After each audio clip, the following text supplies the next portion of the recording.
الحمد لله رب العالمين والصلاة والسلام على رسوله الأمين وعلى آله وصحبه أجمعين. Alors on avait fait une introduction concernant les informations des gens du livre la semaine dernière. كنا قد ذكرنا مقدمة تتعلق بأخبار أهل الكتاب وذكرنا أقسام أخبارهم واليوم نذكر الحديث الذي يليه في كتاب عجائب المخلوقات.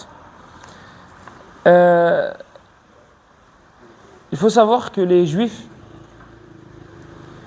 ont l'habitude, c'est qu'ils ont les informations concernant le prophète sallallahu alayhi wa sallam. Ils ont la description du prophète sallallahu alayhi wa sallam.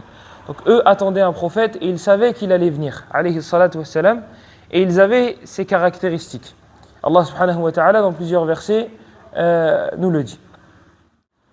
الذي يجدونه مكتوبا عندهم في التوراة. Dans le verset il y a الذي يجدونه مكتوبا عندهم في التوراة. En parlant du prophète sallallahu alayhi wa sallam, Allah il nous dit et ils le trouvent écrit auprès d'eux dans leur Torah. Donc le prophète sallallahu alayhi wa sallam a été décrit dans la Torah. Et même dans l'évangile, le prophète sallallahu alayhi wa sallam a été annoncé. Isa alayhi salam, il a annoncé la venue d'un prophète qui viendra après lui, qui s'appellera, comment Isa l'a appelé? Vous l'avez dans Surat Saf. Ahmed. Donc le prophète Isa alayhi salam a aussi annoncé la nouvelle de Muhammad sallallahu alayhi wa sallam, la venue d'un prophète qui s'appellera Ahmed. Donc ils avaient sa description alayhi salatu wa salam et ils l'attendaient. Il y a un hadith dans lequel le prophète sallallahu alayhi wa sallam était avec Omar, et il me semble que la deuxième personne avec laquelle il était, c'était Abu Bakr. Et il y a un homme, un juif, qui vient et qui réclame au prophète sallallahu alayhi wa sallam des dates. Il dit, tu me dois des dates. Et le prophète sallallahu alayhi wa sallam lui dit, je ne te dois rien du tout. Le juif insiste jusqu'à ce qu'il attrape le prophète sallallahu alayhi wa sallam par le col. Il attrape le prophète sallallahu alayhi wa sallam par le col et on a vu la trace de son qamis sur sa nuque, sur son cou alayhi salatu wa sallam. Est-ce que vous imaginez, vous êtes vivant et le prophète sallallahu alayhi wa sallam il est à côté de vous et un musulman parmi les musulmans. Il y a un homme dans l'assemblée parmi les musulmans et qui se lève et qui va voir le prophète et qui lui dit rends-moi telle chose et le prophète il est devant vous et il lui dit je te dois rien. Et ce musulman en question, il attrape le prophète par le col. Quelle va être notre réaction? Comment on va réagir avec cette personne-là qui est musulmane? Ça veut dire que c'est une personne qui fait partie qui est de notre camp. Comment les musulmans vont réagir? Là, c'est un juif qui attrape le prophète sallallahu alayhi wa sallam par le col et qui lui dit rends-moi mes dates. Et vous avez Omar qui est à côté de lui et on connaît tous Omar. Omar radiyallahu anhu, il se lève pour aller le frapper, tout simplement. Et le prophète sallallahu alayhi wa sallam lui dit laisse-le. Il a ordonné à Omar ibn al-Khattab de lui rendre les dates. Pas ses dates, puisque c'est pas ses dates, il a pas de date. Le prophète il lui doit rien du tout. Donc il a ordonné à Omar de lui rendre les dates qu'il réclame ou qu'il a prétendu avoir ou avoir passé au prophète sallallahu alayhi wa sallam. Omar radiyallahu anhu, quand il va pour lui rendre les dates, il lui en donne en plus. Le juif en question, il lui dit non. Dis-moi, le prophète, Muhammad m'en devait pas autant. Et Omar, il lui dit oui, je sais, mais le prophète m'a ordonné de t'en donner un peu plus parce que je t'ai fait peur. Quand je t'ai dit je vais te frapper, je t'ai fait peur, et donc le prophète Muhammad sallallahu alayhi wa sallam m'a ordonné de t'en donner un petit peu plus. Le juif en question, il va voir le prophète sallallahu alayhi wa sallam et il lui dit nous on a ta description. Et tu correspondais à tout ce qu'on avait dans nos écrits, excepté une chose. Il y a une chose que je n'avais pas vue de mes propres yeux, que je n'avais pas encore vue. Il dit en fait, plus on te met en colère, plus on essaye de te faire des injustices, et plus tu es doux envers les personnes. Il a dit, et ça y est, moi là je viens de le voir. Là moi j'ai dépassé les limites, et tu as été encore plus gentil avec moi. Donc, ashhadu an la ilaha illallah wa anna Muhammadan Rasulullah. sallallahu alayhi wa sallam. Donc les Juifs avaient cette habitude-là. Ils connaissaient, ils savaient, ils attendaient un prophète. Eux, ils attendaient la venue d'un prophète. Donc ils savaient très bien que Mohammed sallallahu alayhi wa sallam était un prophète, et certains d'entre eux avaient besoin de le tester. Abdullah ibn Salam, radiyallahu anhu, le compagnon du prophète sallallahu alayhi wa sallam, qui était juif, lui aussi a posé des questions au prophète avant de se convertir, et par la suite il s'est converti. Et Abdullah ibn Salam, c'était un savant juif. C'était un savant juif. Et les savants juifs savent que Mohammed est le vrai prophète. Les savants juifs le savent. Et Abdullah ibn Salam, c'était quelqu'un de très important chez eux, chez les juifs. Et lorsqu'il a annoncé au prophète sallallahu alayhi wa sallam qu'il voulait se convertir, donc il lui a posé des questions, le prophète a bien répondu. Et Abdullah ibn Salam, il a dit, moi je connais les juifs. Il a dit, je sais très bien comment ils vont réagir si je leur annonce que je me suis converti. Le prophète il est parti voir les juifs, il me semble que c'était à Médine, et il leur a dit, qu'est-ce que vous dites de Abdullah ibn Salam? Ils ont dit, khayruna wa ibn khayrina, wa afdaluna wa ibn afdalina. Ils ont dit, c'est le meilleur fils du meilleur. Le meilleur fils du meilleur. Yani, Abdullah ibn Salam, c'est le meilleur et son père, c'est le meilleur. Le prophète, il leur a dit, et si Abdullah ibn Salam venait à se convertir, qu'est-ce que vous diriez de lui? Il dit non, Allah l'a préservé de cela. C'est les juifs qui disent ça. Allah l'a préservé de cela. Et oui, ils disent Allah. Parce qu'ils connaissaient le nom d'Allah. Même les kuffars de Quraysh, ils connaissaient, ils disaient Allah. Et si tu demandais aux kuffars de Quraysh qui est-ce qui les a créés, ils te diront Allah. Donc ils connaissaient Allah. Ils ne disaient pas Dieu, ils disaient Allah. Et donc ils ont dit Allah a préservé Abdullah ibn Salam de ça, de se convertir à l'islam. Abdullah ibn Salam, il sort. Et il dit Ashhadu an la ilaha illallah wa anna Muhammadan Rasulullah devant les juifs. Et là ils ont dit Sharruna wa ibn Sharrina. Ils ont dit c'est le pire d'entre nous, le fils du pire d'entre nous. Et même son père, et Allah, c'est devenu le pire. Même c'est lui, il s'est converti, mais son père aussi, il prend pour lui. Donc les Juifs avaient cette habitude de questionner le prophète sallallahu alayhi wa sallam sur des choses pour prouver sa véracité, pour prouver est-ce que c'était le vrai prophète ou non. Et certains d'entre eux par la suite se convertissaient, et d'autres restaient dans leur religion. قال رحمه الله من عجيب أمر الرعد عن ابن عباس رضي الله عنهما قال أقبلت يهود إلى رسول الله صلى الله عليه وسلم فقالوا يا أبا القاسم إنا نسألك عن 5 أشياء فإن أنبأتنا بهن عرفنا أنك نبي واتبعناك فأخذ عليهم ما أخذ إسرائيل على بنيه إذ قالوا الله على ما نقول وكيل قال هاتوا قال أخبرنا عن علامات النبي قال تنام عيناه ولا ينام قلبه.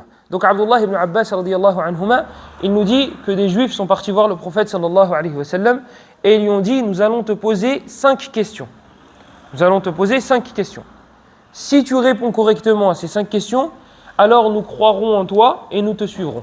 Ça y est, là, à travers tes réponses, à travers les réponses aux 5 questions que nous allons te poser, on va savoir si tu es un charlatan ou si tu es un vrai prophète.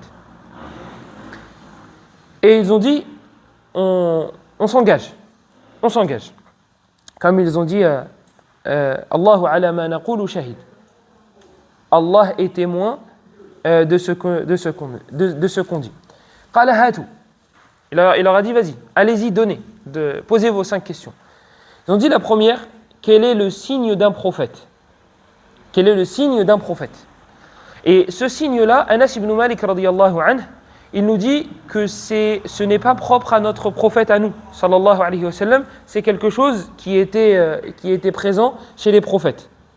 Donc c'est pas propre à notre prophète, sallallahu alayhi wa sallam. Donc eux, ils posent la question à Muhammad, sallallahu alayhi wa sallam, ils lui ont dit quel est le signe d'un prophète? Qala tanamu aynah wa la yanamu qalbuh. Ses yeux dorment, mais son cœur ne dort pas. Ses yeux dorment, mais son cœur ne dort pas. Ça veut dire que le prophète sallallahu alayhi wa sallam, lorsqu'il dormait, il était conscient. Donc il ne voyait pas puisque ses yeux dormaient. Il n'entendait pas puisqu'il dormait. Mais par contre, son cœur ne dormait pas. Il était conscient de certaines choses. Et c'est pour ça d'ailleurs, et ça par contre c'est une particularité au prophète sallallahu alayhi wa sallam, nous n'avons pas ce privilège-là. c'est que le prophète sallallahu alayhi wa sallam, après avoir dormi, il ne refaisait pas ses ablutions. Le prophète, quand il dormait et qu'il se réveillait, il ne refaisait pas ses ablutions. Et ça, c'est une particularité, c'est propre au prophète sallallahu alayhi wa sallam. Quant à nous, alors ça dépend. Nous, ça dépend. Si une personne s'endort alors qu'elle est assise, si une personne dort alors qu'elle est assise, alors là, les ablutions ne sont pas annulées. Et la preuve, c'est le hadith dans le recueil de l'imam Muslim. Selon Anas ibn Malik radiyallahu anhu, il disait كان أصحاب رسول الله ينامون ثم يصلون ولا يتوضؤون. Il disait Anas ibn Malik, les compagnons du prophète sallallahu alayhi wa sallam dormaient entre le Maghreb et l'Isha, ils s'endormaient. كان أصحاب رسول الله ينامون ثم يصلون ولا يتوضؤون. Et ils priaient et ils ne refaisaient pas leurs ablutions. Pourquoi lorsqu'on dort, les ablutions ne sont pas annulées? Parce que, akramakumullah, c'est lorsqu'on dort, on peut lâcher un gaz sans s'en rendre compte. Sauf que dans la position assise, il n'y a pas de gaz qui sort, donc les ablutions ne sont pas annulées. Si une personne s'endort allongée, alors si elle est consciente, les ablutions ne seront pas annulées.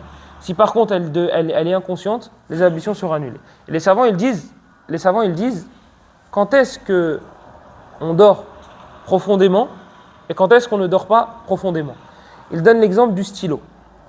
Imaginons une personne qui a un stylo dans la main. Si elle s'endort et elle lâche le stylo, ça y est, c'est un sommeil profond.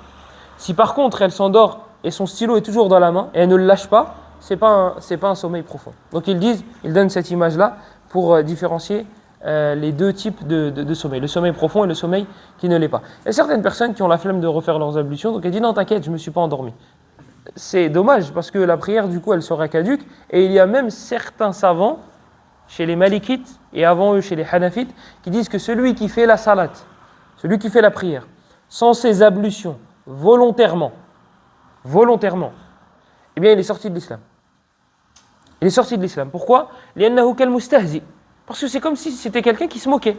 Tu sais que c'est une condition pour faire ta prière et volontairement tu ne fais pas tes ablutions et tu fais ta prière comme ça dans cet état-là. Donc certains savants malikites et avant certains savants hanafites, ils disent que celui qui fait sa prière sans ses ablutions volontairement, attention, on ne va pas rentrer dans les wasawis, on va dire mais je suis musulman ou je ne suis pas musulman parce qu'un jour j'ai prié sans mes ablutions. Volontairement, eh bien il risque de sortir de l'islam. Et il y a une sagesse que l'imam al-Khattabi rahimahullah ta'ala a citée dans le fait que les prophètes ont le cœur qui ne dort pas.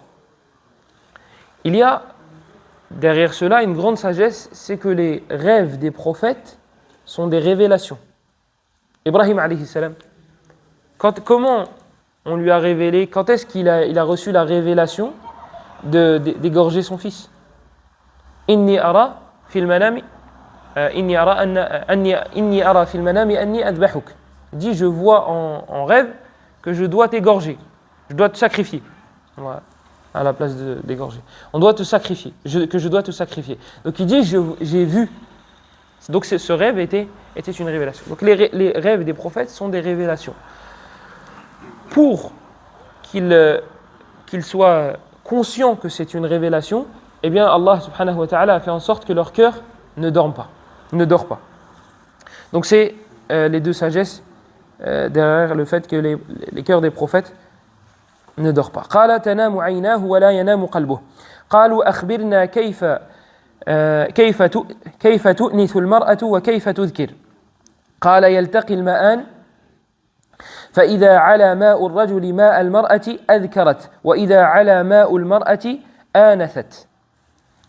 Et ils ont dit au prophète sallallahu alayhi wa sallam, la deuxième question du coup, donc le premier c'est bon, le premier test, la première question c'est bon, c'est validé. La deuxième, comment dans les couples, comment faire en sorte, ou bien comment ça se fait que certains ont des garçons et certains ont des filles? Comment ça s'explique?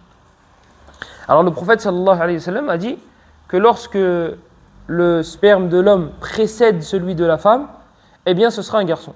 Et si le sperme de la femme précède celui de l'homme, alors ce sera une fille. قالوا أخبرنا ما حرم إسرائيل على نفسه. Avant je traduis, ils lui ont dit qu'est-ce que Israël s'est interdit à lui-même. C'est qui Israël? Dites pas Israël. Yaqub. Non, c'est Yaqub alayhi salam. Israël c'est Yaqub. Donc ils ont dit qu'est-ce que Yaqub s'est interdit à lui-même. Qu'est-ce que Yaqub alayhi salam s'est interdit à lui-même. Il a dit alayhi salatu wassalam que Yaqub a reçu une épreuve, il était malade. Ils ont traduit par nerf sciatique, je crois. Allahu a'lam, je ne sais pas si c'est... Non, il se plaignait du nerf sciatique. Allahu a'lam, je ne sais pas si c'est une bonne traduction ou pas. Je n'ai pas été chercher le terme qui a été évoqué dans le hadith. قال كان يشتكي عرق النساء فلم يجد شيئا يلائمه إلا ألبان كذا وكذا يعني الإبل فحرم لحومها قالوا صدقت. Donc, si c'est une bonne traduction, tant mieux. Si ce n'en est pas une, dites-vous, il a été atteint d'une maladie, quelque chose qui lui a fait mal. Et donc, il a récupéré du lait d'une chamelle et il s'est interdit sa viande. Donc, il s'est interdit lui-même. C'est lui-même qui s'est interdit la viande de cette chamelle-là. Il s'est interdit à lui-même cette viande-là. Et il a pris son lait. Voilà ce que Israël, Yaqub, s'est interdit à lui-même. Qalu sadaqt. Ils ont dit, t'as raison. Vous avez vu? Ils ont dit, t'as raison. Et ça, c'est les Juifs qui disent ça au prophète sallallahu alayhi wa sallam. On va pas faire trop de commentaires parce que sinon on risque de glisser sans s'en rendre compte. Qalu akhbirna ma hadha ar-ra'd. Ils lui ont dit, informe-nous de ra'd, concernant le tonnerre. Et voilà pourquoi l'auteur il l'a cité pour Sahab. Et on dit, informe-nous sur le tonnerre. Qu'est-ce que c'est? قال ملك من ملائكة الله عز وجل موكل بالسحاب بيده أو في يده مخرق من نار يزجر به السحاب يسوقه حيث أمر الله سبحانه وتعالى. Alors il aurait répondu que c'est un ange qui est chargé de s'occuper de sahab, des nuages. Il a dans sa main une sorte de bâton. Donc le terme qui a été utilisé, c'est mikhraq, pardon. De base, c'est un morceau de tissu avec lequel les enfants se fouettent. Ce terme-là, il est utilisé pour cela. Mais là, bien sûr, un ange, c'est pas un morceau de tissu avec lequel il fouette les. Donc c'est un morceau, c'est une sorte de, je sais pas si on pourrait dire un bâton en feu, avec lequel il frappe les nuages et ça donne le tonnerre. Ça donne ce bruit-là que nous on entend. قالوا فما هذا الصوت الذي نسمع. Ils ont dit qu'est-ce que c'est ce qu'on vient d'entendre, ce bruit qu'on vient d'entendre. قالوا صوته. Il a dit c'est la voix du tonnerre. قالوا صدقت. Et ils lui ont encore dit t'as raison. Dans quel hadith il y a un homme qui a dit au prophète sallallahu alayhi wa sallam صدقت?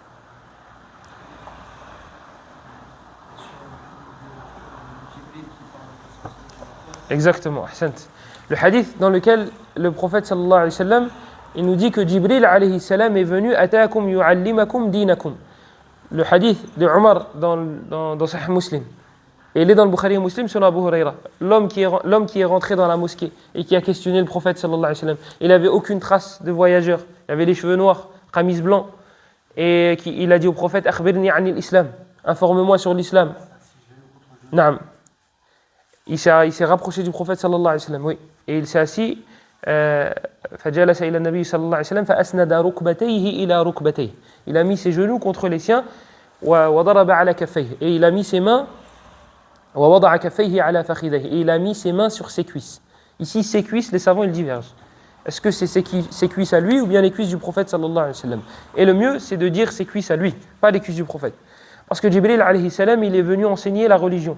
Il est venu nous enseigner la façon de se comporter avec les professeurs.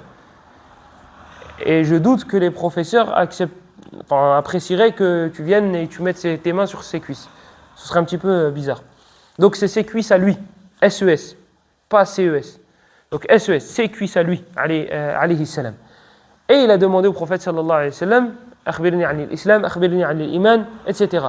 Et à chaque fois que le prophète répondait, il disait sadaqt, sauf une fois. sauf une fois. Non, une fois ou plus. Mais en tout cas, il y a des moments où il disait pas sadaqt. Il y a au moins un moment où il disait pas sadaqt. Donc à chaque fois, il disait sadaqt, tu as raison, tu as raison. Et ça, normalement, tu ne le fais pas. Toi, quand tu vas questionner quelqu'un, ne lui dis pas tu as raison. Si tu viens le questionner sur quelque chose qui fait partie de son domaine à lui, que ce soit un médecin ou un imam ou autre, tu vas le voir et tu imagines, tu vas voir le médecin et tu lui dis j'ai ça comme symptôme et il te dit bah c'est ça, c'est telle maladie, ah ouais t'as raison. Et il va te regarder, il va te dire mais c'est tes médecins toi, rentre chez toi, t'as pas besoin de moi. Ben, c'est la même chose concernant à la mosquée, etc., etc. Quand tu vas voir l'imam, il ne dit pas voilà, est-ce que ça c'est halal, c'est haram? C'est halal. Ah bah t'as raison. Et comment t'as raison? Ben, si j'ai raison, pourquoi tu me posais la question? C'est que tu connaissais la réponse. T'as pas besoin de me poser la question dans ce cas-là. Et donc, ça laisse sous-entendre que la personne avait déjà la réponse. Et si tu as déjà la réponse et tu poses la question, ça devient un test. Et là, si tu testes, alors attends-toi à des répercussions. Demandez à certains ici, ils en ont fait les frais. Donc tu ne testes pas, tu ne poses pas des questions pour tester. Et puis, il y a quelque chose qu'il faut savoir. Tu es qui pour tester? Yani quel rang, quel niveau toi tu as pour tester? Pose-toi les bonnes questions. Si toi tu t'es mis dans la position de celui qui teste, quel rang tu as à tes yeux toi? Quelle estime tu as pour toi-même? Si tu testes quelqu'un qui est professionnel dans son domaine, toi tu t'es mis au-dessus de lui dans ce domaine-là, puisque tu t'es permis de le tester. Tu ne vas pas tester quelqu'un qui a un niveau au-dessus du tien. Yani Hajib, Wallah, vous trouvez des gens, je ne sais pas, ils n'ont rien à faire, ou là. Ils viennent, ils te posent des questions, ils ont déjà les réponses, mais ils viennent pour te tester. Et quand tu leur réponds, tu dis oui, tu as raison. Tu as raison. Pourquoi tu poses la question? Si tu as déjà la réponse, salam alaikum. Fais pas perdre de temps aux personnes. Vous savez, Allah dans le Coran, lorsqu'il nous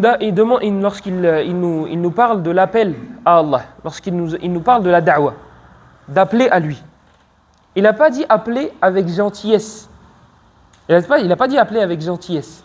Il a dit appeler avec quoi? Naam? J'ai pas entendu. Avec ilm, oui. Hikma. Avec sagesse. Avec sagesse. Et la sagesse, c'est pas la gentillesse. La sagesse, c'est wad'u shay'i fi mawdi'ihi. C'est mettre la chose à sa place, à la place qu'elle mérite. Ça veut dire que la gentillesse, si elle est bonne ici, alors on va utiliser la gentillesse. Et si la dureté et la fermeté est bonne ici, on va utiliser la fermeté. Eh bien, ce genre de personne, il faut un peu de fermeté. Enlever un peu. Il faut de la fermeté. Il faut remettre certaines personnes à leur place.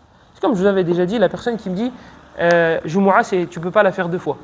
J'ai demandé à un imam, Jumu'ah, tu ne peux pas le faire 2 fois, et toi tu le fais 2 fois. Qu'est-ce que tu en penses? Et qu'est-ce que j'en pense?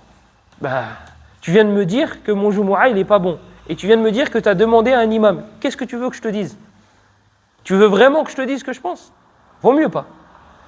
Donc, subhanallah, il y a certaines personnes qui n'ont pas de sagesse dans leur façon de s'exprimer et qui n'ont pas de sagesse dans leur façon de faire. Très mal. Très mal. Si tu viens voir un imam et tu lui dis ce que tu fais, c'est pas bon, qu'est-ce que tu en penses? Dis-moi quel est le jugement de faire 2 fois Jumu'ah.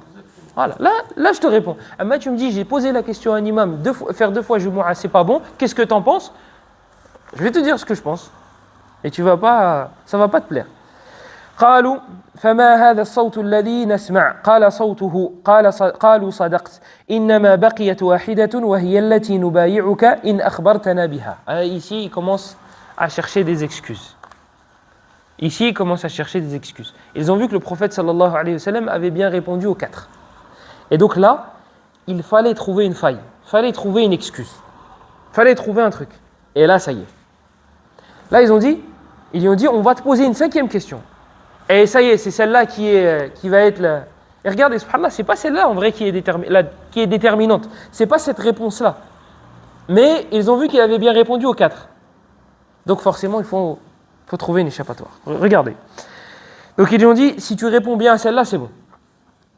إنما بقيت واحدة وهي التي نبايعك إن أخبرتنا بها فإنه ليس من نبي إلا له ملك يأتيه بالخبر فأخبرنا من صاحبك. Il n'y a pas un prophète sans qu'il y ait eu un intermédiaire, sans qu'il y ait eu un ange qui transmette la révélation. فأخبرنا من صاحبك. Ils lui ont dit, alors informe-nous, c'est qui ton compagnon? Qui est-ce qui? Et là, subhanallah, il faudrait que je cherche dans l'explication un petit peu plus, de manière un peu plus approfondie. Est-ce que ça veut dire que Jibril alayhi salam n'était pas le seul intermédiaire? Yani, par exemple, Moussa, Isa, etc., etc. Est-ce que eux avaient un autre ange? Est-ce que c'est possible qu'il y ait un autre ange qui fasse office d'intermédiaire ou non? Ça, ce serait une question à creuser, puisque si ça avait été seulement et uniquement Jibril, peut-être que ils n'auraient pas posé cette question. Allahu alam, il faudrait chercher, Inch'Allah. Donc ils ont dit, Akhbirna man sahibuk. Informe-nous qui est ton compagnon. Qui est-ce qui te transmet la révélation? Qala Jibril. Et il a dit Jibril alayhi salam. Qui parmi les sectes qui s'affilient à l'islam déteste Jibril? Il y a une secte qui s'affilie à l'islam qui déteste Jibril. Non? Les chiites. Al-Rafida, ils détestent Jibril. Ils détestent Jibril, comme les juifs. Et si vous fouillez bien dans leur biographie, dans leur histoire à ces gens-là, vous allez voir beaucoup de similitudes et beaucoup de choses similaires avec les juifs. Les juifs et les chiites. Il y a beaucoup de ressemblances. Et d'ailleurs, celui qui a fondé le chiisme, c'est Abdullah ibn Saba al-Yahudi. C'est Abdullah ibn Saba, un juif. C'est lui qui a fondé ce groupe-là. Il était, il me semble, en Égypte. Et c'était à l'époque de Ali ibn Abi Talib radiyallahu anhu. Et il a voulu détruire l'islam. Donc qu'est-ce qu'il a fait? Rien de mieux que de le détruire de l'intérieur. De l'intérieur. Donc il a prétendu que Ali radiyallahu anhu, c'était lui qui méritait la prophétie, etc., etc., etc. Et donc ils sont partis voir Ali radiyallahu anhu, ces gens-là, qui ont été convaincus des paroles d'Abdullah ibn Saba, et ils lui ont dit ce qu'il a dit. Et ils ont tellement abusé sur Ali qu'ils ont fini par dire que c'est Allah. Ali, c'est Allah. Ali, quand il a entendu ça, il leur a dit, soit vous revenez à la raison, soit je vous tue. Ils sont parvenus. Donc Ali, il a allumé un feu, radiyallahu anhu, Ali ibn Abi Talib, il a allumé un feu et il commençait à les mettre à l'intérieur. Et ils ont dit, ça prouve que c'est Allah, parce que c'est Allah qui châtie avec le feu. Et donc, ils seraient rentrés dans le feu. Vous avez vu le humq, l'idiotie jusqu'où elle va? Des fois, tu fais montrer des choses évidentes, etc. Tu dis, ça c'est bon, c'est un signe. Et il les a fait rentrer dans le feu. Abdullah ibn Abbas, quand il a appris ça, il a dit, moi, si j'avais été Ali, je les aurais tués. Et je ne les aurais pas jetés dans le feu. Pourquoi? Parce que j'ai entendu le prophète sallallahu alayhi wa sallam dire, La yu'adhibu bin nar illa rabbun nar. Ne châtie par le feu que le Seigneur du feu. Yani, on n'a pas le droit de châtier avec le feu, quelle que soit cette personne-là, quelle que soit la chose qu'elle ait faite, on n'a pas le droit de châtier avec le feu. Il n'y a qu'Allah qui a le droit de châtier avec le feu. Même une bête. On ne châtie pas une bête avec le feu. Donc Abdullah ibn Saba, c'est comme ça qu'il a tenté de détruire l'islam. Il a fondé, entre guillemets, cette secte-là, et les chiites sont apparus à travers Abdullah ibn Saba. Ils ont commencé à abuser sur Ali ibn Abi Talib, radiyallahu anhu, et eux-mêmes, ils se sont divisés. Shia, il y a plein de groupes. Certains ils disent que Ali c'est Allah, certains ils disent que Ali c'est le prophète, c'est lui le prophète, c'est celui qui méritait la révélation, et voilà, c'est ce pourquoi ils détestent Jibril. Parce qu'ils ont dit Jibril alayhi salam, il s'est trompé. Au lieu de donner à Ali, il a donné à Muhammad. Donc on déteste Jibril. Allez, Jadalan, on va descendre dans le débat. Il s'est trompé. Jibril, il s'est trompé. D'accord? Jibril, il s'est trompé. Jibril, il n'a pas un seigneur. Il n'y a pas Allah dans tout ça. Il y a 23 ans de révélation et Allah, il le laisse. Et il continue à lui donner la révélation à Jibril. Il lui donne, et il donne à Muhammad, et pendant 23 ans, il se trompe, et Allah, il continue à donner la révélation. Il n'y a pas un problème là. Il n'y a pas un moment où, tu t'es trompé, Jibril, va donner à Ali. Et Jibril, il se retrompe une deuxième fois, et une troisième fois, une quatrième. 23 ans. Et Allah, il laisse faire cette chose-là. Et il laisse la révélation continuer. Et eux, ils se disent, non, mais il s'est trompé. Ça, c'est un des groupes chez eux. Et donc, comme je vous ai dit, il y en a qui disent que c'est Allah, Ali ibn Abi Talib, il y en a qui disent que c'est lui qui méritait la prophétie. Et il y en a d'autres qui sont un peu moins virulents, entre guillemets, qui disent que c'est lui qui méritait le khalifa, c'est lui qui méritait le califat. Donc, à la place d'Abu Bakr, d'Omar et d'Uthman, c'était lui qui était prioritaire. Lui, il est meilleur qu'Abu Bakr, qu'Omar et qu'Uthman, et lui méritait le califat. Eux, ils sont un peu moins, c'est pas un peu moins, c'est beaucoup moins que les autres. Les autres, c'est de la mécréance. Celui qui dit que Ali, c'est Allah, ou bien qui dit que Jibril s'est trompé, ça, c'est du kufr, c'est de la mécréance. Quant au dernier, c'est pas de la mécréance. Ceux qui disent que Ali, radiyallahu anhu, il est meilleur qu'Abu Bakr, Omar, Uthman, et qui méritait le califat, ce ne sont pas des mécréants. Ce ne sont pas des mécréants. Dans le pire des cas, ce sont des innovateurs. Ce sont des innovateurs, mais ce ne sont pas des mécréants. Pour les chiites qui détestent, c'est-à-dire les croix, est-ce que tu peux les placer comme vous? Non. Oui, c'est des mécréants. S'ils disent que Jibril, alayhi salam, on le déteste parce qu'il s'est trompé, c'est des mécréants. Parce que s'ils disent Jibril, il s'est trompé, et Allah, il a laissé faire les choses, comment? Donc c'est de la mécréance, sans aucun doute. C'est de la mécréance. Donc, les Juifs ont dit, Jibril, alayhi salam, c'est l'ange qu'on déteste. Ça, c'est les Juifs. Ils disent que c'est l'ange qu'ils détestent. Pourquoi? قالوا جبريل ذاك الذي ينزل بالحرب والقتال والعذاب عدونا لو قلت ميكائيل الذي ينزل بالرحمة والنبات والقطر نعم لكان فأنزل الله عز وجل من كان عدوا لجبريل إلى آخره. Donc ils ont dit Jibril alayhi salam, ils n'ont pas dit alayhi salam bien sûr. Jibril, c'est celui qui descend avec le harb, le qital, le adab. C'est celui qui descend avec le combat, la guerre, et l'adab, et le châtiment. Donc nous, on le déteste. Lui, il est annonciateur de mauvaises nouvelles. Jibril, quand il descend, c'est pour le châtiment. Si tu avais dit Mikaïl, eh bien là, on t'aurait suivi. En français, ils disent, celui qui veut tuer son chien, il l'accuse d'avoir la rage. Tu veux justifier d'avoir tué ton chien, tu dis ouais, il avait la rage.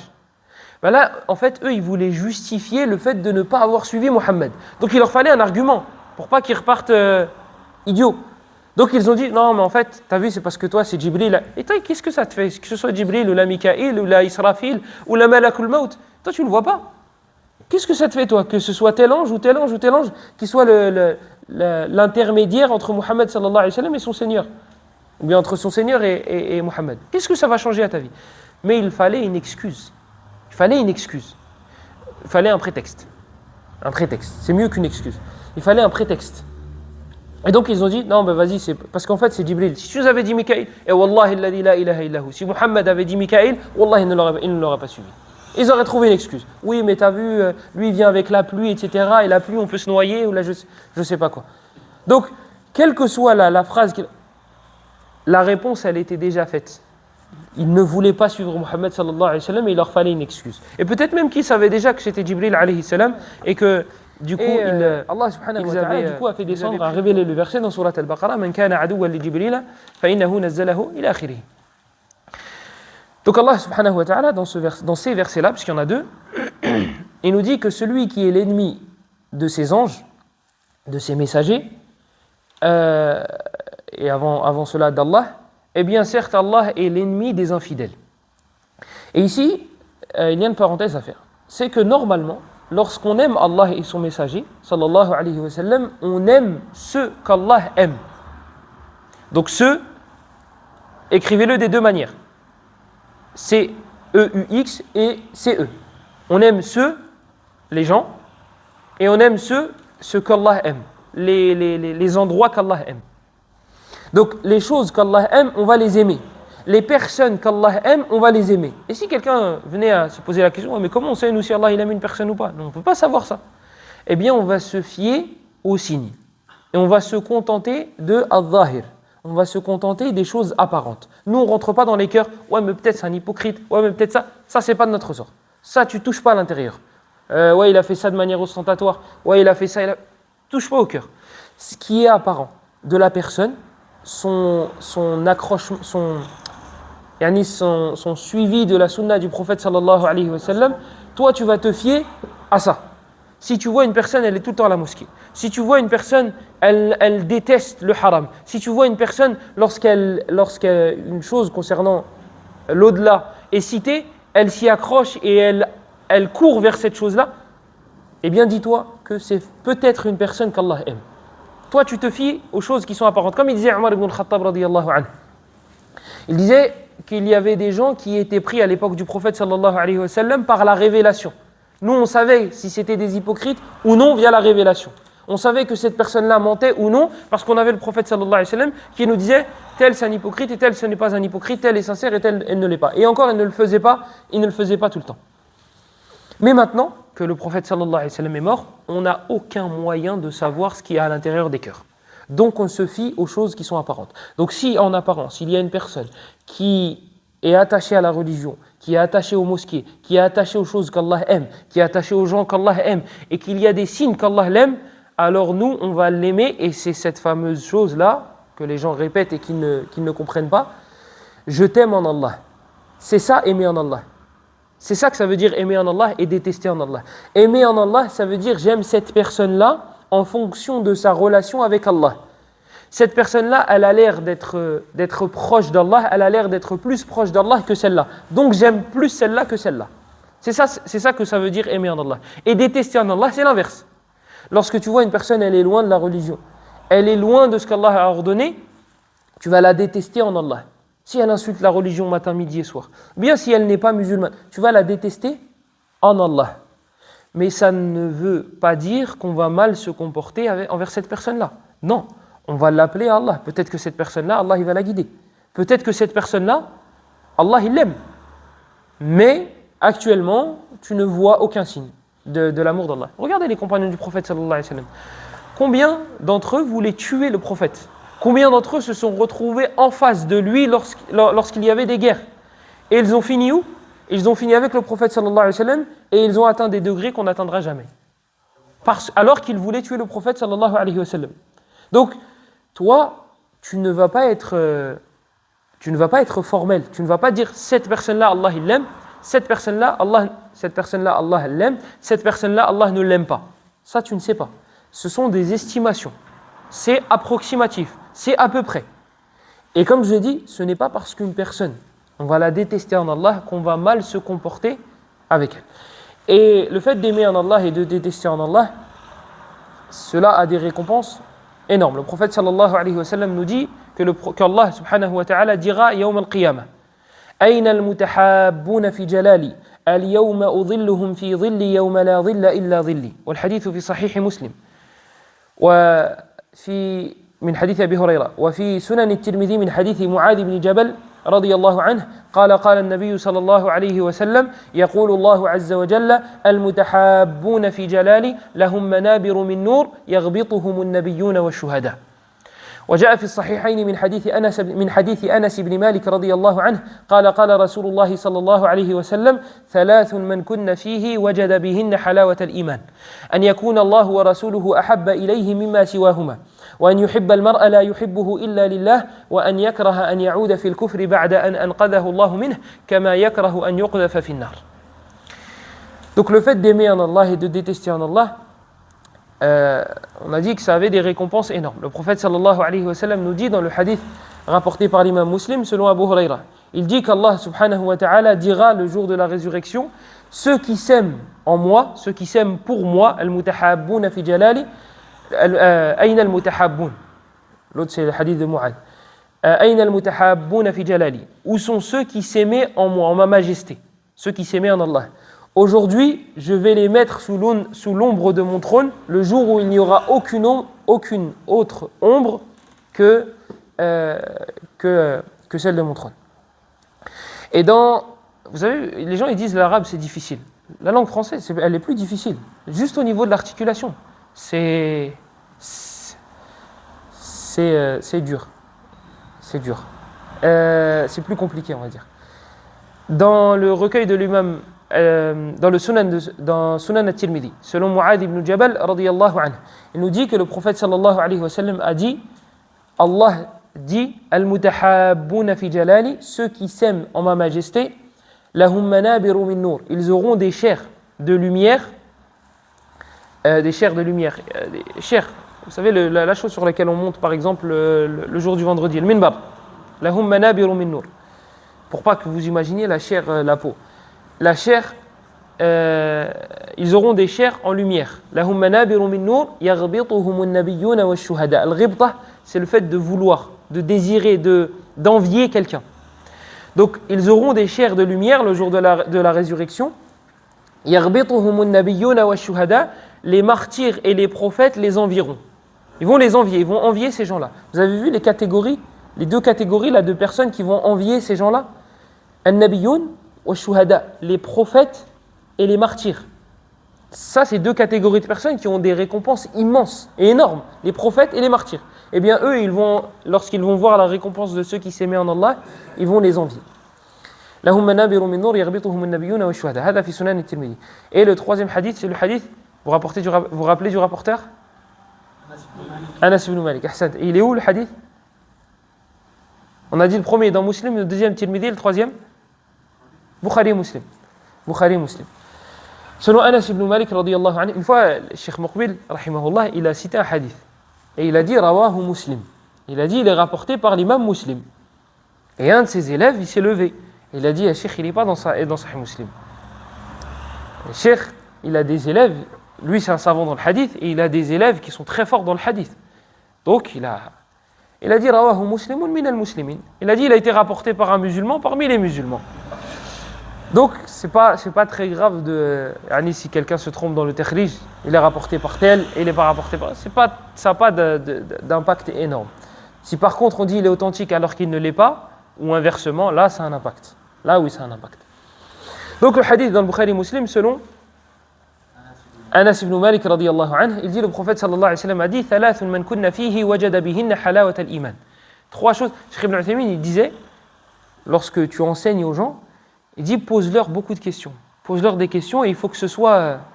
Pourquoi? Pour ne pas qu'ils s'endorment. Une fois, il a posé la question à un de ses élèves. Il lui a dit est-ce que tu as compris le dars? Il lui a dit Inch'Allah. Le cheikh, il lui a dit est-ce que ta rotra elle est sur ta tête? Il lui a dit oui. Il lui a dit alors tu n'as pas compris le dars. Parce que quand je t'ai dit est-ce que tu as compris, tu as dit Inch'Allah. Quand je t'ai dit la rotra est-ce qu'elle est dans ta tête et sur ta tête, tu as dit oui. Pourquoi tu n'as pas dit oui lorsque j'ai dit tu as compris le dars?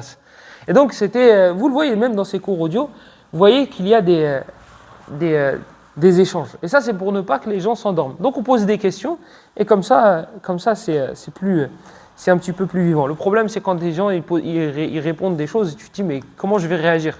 Il a dit une chose, une fois, j'ai dit, quel est le signe qu'Allah aime une personne? Et il y en a un, c'est un adulte, hein, c'est pas un enfant, il m'a dit, il fait en sorte qu'il ait une longue barbe. Donc, plus sa barbe elle est longue, et plus Allah il l'aime. Et vous savez, des fois, quand vous avez des réponses comme ça, vous ne savez pas comment réagir. Vous dites, je fais une blague, je ne fais pas une blague, je laisse pas. Parce que la personne en face, vous ne savez pas si vous vannez, si vous partez avec lui, est-ce qu'elle va être vexée, est-ce qu'elle va être marquée à vie. Donc, vous ne savez pas trop comment réagir. Mais la sagesse. Mais sur le coup, c'est difficile. D'ailleurs, on a dit qu'il fallait aimer en Allah et détester en Allah. Ce qui serait intéressant de savoir, c'est quel est le signe. Quel est le signe qu'Allah aime une personne ou non? On a cité de manière générale une personne qui est attachée aux adorations et qui délaisse qu'Allah a interdit. Mais il y a des signes. Il y a des signes que le prophète sallallahu alayhi wa sallam a cités. Il a dit, parmi hadith de Muawiyah radiyallahu anhu dans le Bukhari et Muslim, il dit Man yuridillahu bihi khayran yufaqqihhu fid din. Celui pour qui Allah veut du bien, il lui facilite l'apprentissage de sa religion. Vous avez vu, là il a dit explicitement. Celui pour qui Allah veut du bien. Donc, c'est une personne qu'Allah aime. La personne à laquelle il a facilité l'apprentissage de la religion. Mais attention, ici, ce qui est voulu, ce n'est pas juste l'apprentissage, point. Sinon, c'est trop facile. T'apprends, t'ahfaz, t'afham, tukarrir, et ça y est, Allah il m'aime. Non. La science, elle n'est pas voulue pour elle-même. C'est pas qui aura le plus d'informations dans sa poitrine. Non. C'est pour les œuvres. C'est pour ça que la science est voulue. C'est pour les œuvres. Donc si tu vois une personne qui a beaucoup de science, mais qui n'œuvre pas, Iblis, j'ai failli dire alayhi salam, Iblis, il a de la science. Iblis, il a beaucoup de science. Iblis, il a énormément de science. Iblis, il a parlé à Allah. Donc si c'était suffisant, Iblis, ce serait le meilleur. Donc la science n'est pas suffisante. Et il y a des savants qui sont sortis du droit chemin, et même pour certains d'entre eux qui sont complètement sortis de l'islam. Le hadith qu'on allait citer, c'est lequel? Là, on l'a cité, le hadith de Muawiyah, ça y est, Bukhari Muslim, Muawiyah, man yuridillahu bi khayran yufaqqihhu fi din. Non, le hadith dans le Bukhari Muslim, selon Anas ibn Malik, radiyallahu anhu. Il dit, trois choses font partie, ثلاث من كن فيه وجد بهن حلاوة الإيمان. Trois choses, ces trois choses-là, la personne qui les a, aura goûté à la saveur de la foi. Il dit ثلاث من كن فيه وجد بهن حلاوة الإيمان أن يكون الله ورسوله أحب إليه مما سواهما, qu'Allah et son messager soient les plus aimés auprès de cette personne. Et lorsque dans ton cœur il y a Allah et son prophète sallallahu alayhi wa sallam en priorité, tu as validé le premier point. أن يكون الله ورسوله أحب إليه مما سواهما وأن يحب المرء لا يحبه إلا لله. هذا موضع الشاهد, موطن الشاهد. C'est là, c'est ce pourquoi on a cité le hadith. Le deuxième point. Il dit, et qu'il n'aime une personne que pour Allah. Lorsque tu parles à une personne, lorsque tu sympathises avec une personne, tu ne sympathises pas avec elle parce que tu sais qu'elle est riche. Ou parce que tu sais qu'il a une sœur. Hein? Ou parce que tu sais qu'il a des cousines. Non, il n'y a aucun intérêt mondain lorsque tu parles à cette personne-là. Je ne veux pas le gratter. Il n'y a rien derrière. Je parle avec cette personne-là parce que je l'aime en Allah. C'est ça, le deuxième point. أن يحب المرء لا يحبه إلا لله. Donc, qu'il aime une personne parce qu'il l'aime en Allah. Il n'y a rien à gratter au niveau mondain. Il n'y a rien à gratter. وأن يحب المرء لا يحبه إلا لله وأن يكره أن يعود في الكفر بعد أن أنقذه الله كما يكره أن يقذف في النار. J'ai oublié un mot. وأن يكره أن يعود في الكفر بعد أن أنقذه الله منه كما يكره أن يقذف في النار. Et qu'il déteste retourner dans la mécréance comme il détesterait être jeté dans l'enfer, dans le feu, pardon. Comme il détesterait être jeté dans le feu. Ça, c'est le mérite d'aimer en Allah. Il y a un autre hadith dont je voulais parler par rapport au fait les signes qu'Allah aime quelqu'un. Ça, Inch'Allah, on pourra s'étaler là-dessus. C'était pas prévu qu'on parle de ça. Mais il y a le hadith de Muawiyah et il y a le hadith de Uthman radiyallahu anhu. Le hadith de Uthman, il est dans le Bukhari. Et dans Sahih al-Bukhari, le prophète sallallahu alayhi wa sallam, il dit khayrukum man ta'allama al-Qur'ana wa 'allamahu. Le meilleur d'entre vous est celui qui a appris le Coran et qui l'a enseigné. Et ici, il ne faut pas s'imaginer, il ne faut pas se dire ouais, bah attends, je finis d'apprendre le Coran entièrement, ensuite je l'enseignerai.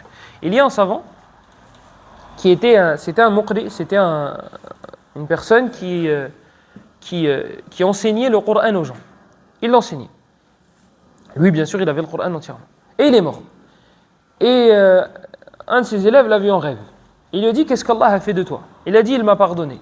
Il lui a dit, via quoi? Quelle est l'action qui a été le... Il a dit, parce que j'enseignais aux gens la Fatiha. J'enseignais aux gens la Fatiha.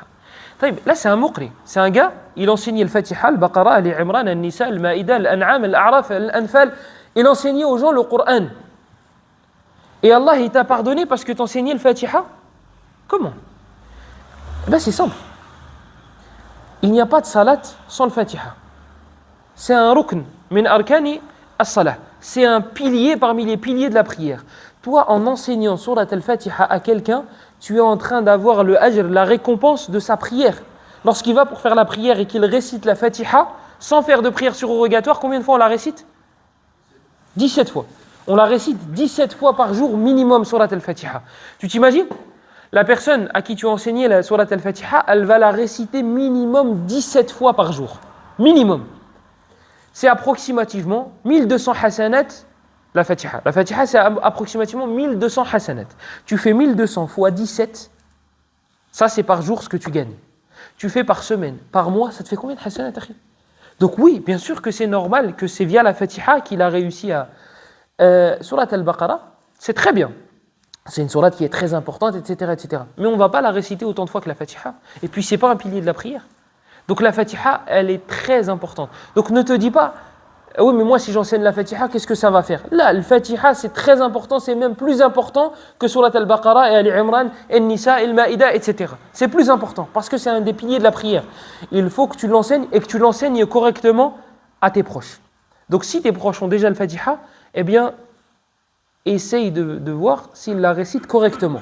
Et si toi tu la récites pas correctement, bah essaye de voir si toi tu la récites correctement. Tu prends le Husari, si tu n'as pas de professeur, tu prends le Husari et tu essayes de calquer. Et tu vas voir qu'il y a pas mal d'erreurs qui sont très répandues.